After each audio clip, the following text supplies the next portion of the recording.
বগাত pure টছৰ কাপোৰ এযোৰ দেখাই দিছো আহকচোন চাও হোৱাইট ডাইটছৰ কাপোৰ এযোৰ দেখাই দিছো বিভিন্ন কালাৰত এনে ধৰণে কাম কৰা আছে আৰু লগতে থাকিব এটো আঁচল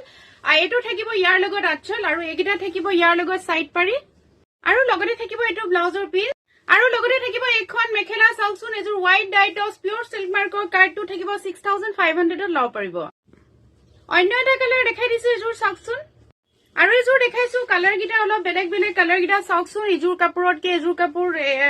কালাৰ খিনি বেলেগ ডিজাইন একে হয় আৰু এটো থাকিব ইয়াৰ লগত আঁচলটো ওচৰৰ পৰা দেখাই দিছো লগতে থাকিব এইগিটা সাইড পাৰি কাপোৰযোৰ দেখাই দিছো দূৰৰ পৰা আৰু লগতে থাকিব এখন মেখেলা চাওকচোন মেখেলাখনো বিৰাট ধুনিয়া হয় পিওৰ টছৰ হয় পিওৰ সিল্ক মাৰ্কৰ কাৰ্ডটো পাব 6500 ত লব পাৰিব লগতে আমাৰ বুকিং নম্বৰটো স্ক্ৰিনত দিয়াই আছে স্ক্ৰিনশ্বট লব আৰু হোৱাটছআপত যোগাযোগ কৰিব বুকিং কৰিবলৈ হলে আৰু আমাৰ বুটিকৰ ঠিকনাটো হ'ল গুৱাহাটী হিলপুখুৰী টানিক জুৱেলাৰী ওচৰত